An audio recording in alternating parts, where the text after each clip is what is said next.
Bonjour Marseille. Chers camarades, au nom du Bloc de gauche du Portugal, je vous apporte une salutation fraternelle. C'est cette fraternité qui nous joint au Podemos, au Venstrepartiet, au Heldenslisten et à la France insoumise.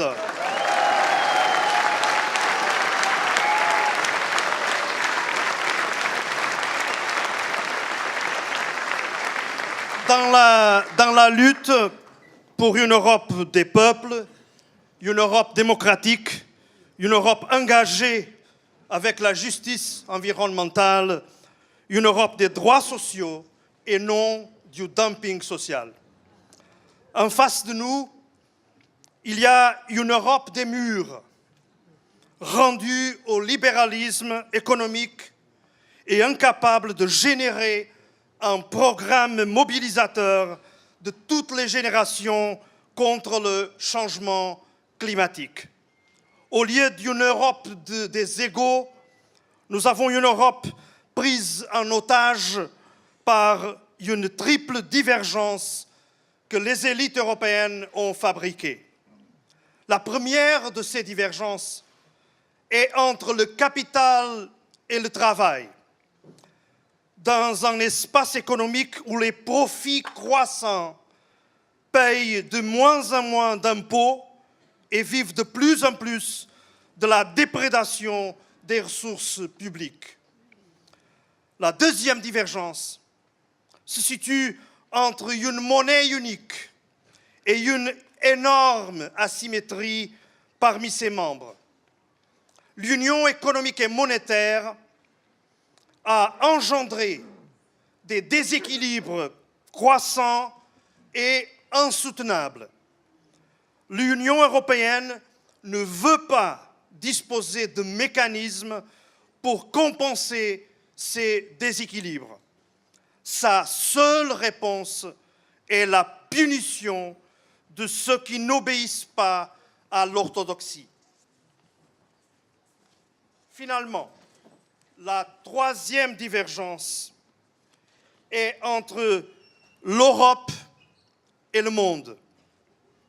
L'Europe qui prêche tant la liberté de circulation des personnes se construit aujourd'hui avec des murs et des fils barbelés dans ses frontières extérieures et même intérieures et fait de la Méditerranée une gigantesque cimetière.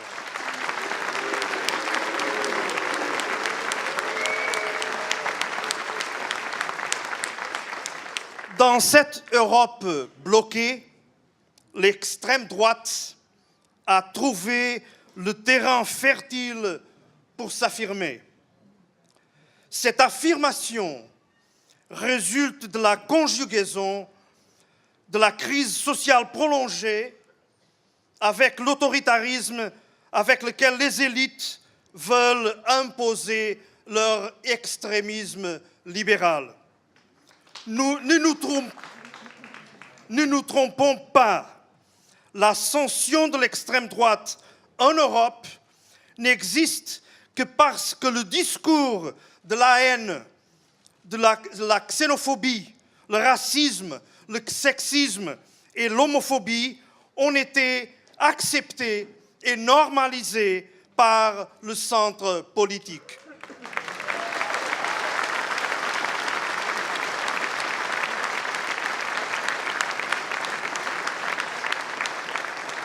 Et à ce sujet, permettez-moi de vous dire ce que vous savez très bien, c'est que l'expérience française nous enseigne beaucoup. N'oublions pas que le gouvernement Hollande a été un désastre dû à toutes les promesses qu'il a faites au peuple français et qui n'ont jamais été tenues.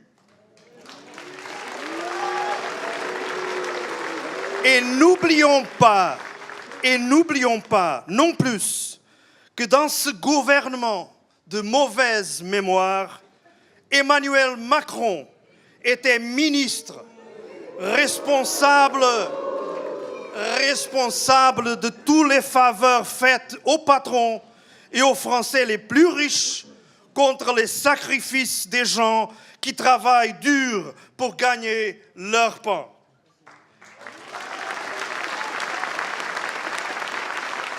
En incorporant cette droite libérale au gouvernement, les socialistes nous ont dit que c'était la forme de la maîtriser et de la dominer.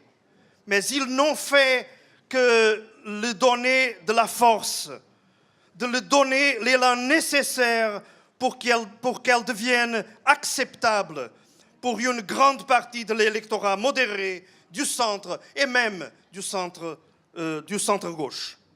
De la même façon, l'illusion de la droite traditionnelle et libérale de pouvoir maîtriser l'extrême droite par l'incorporation de ces causes dans la politique dite normale risque tout simplement d'étendre un tapis rouge pour son entrée triomphale dans les coulisses du pouvoir d'État.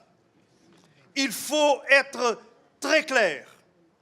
La défaite de la droite est une condition nécessaire du blocage de l'extrême droite.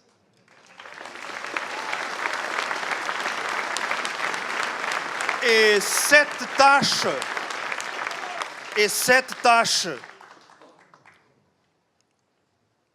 c'est à nous qu'elle appartient.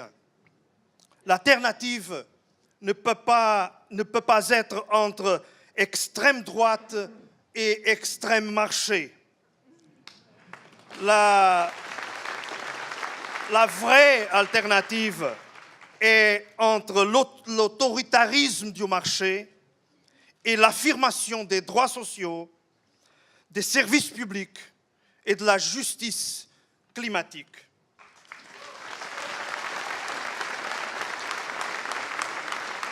Chers camarades, contre cette Europe bloquée qui ouvre la voie à l'extrême droite, le champ progressif est confronté au défi de s'affirmer comme une alternative claire.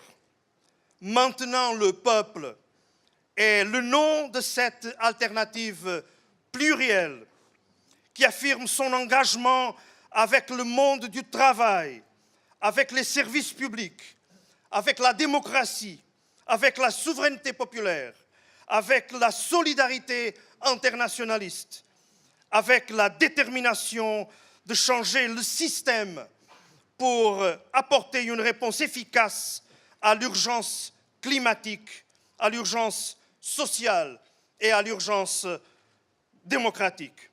Nous sommes ici avec cette détermination et avec cette confiance. Maintenant, le peuple.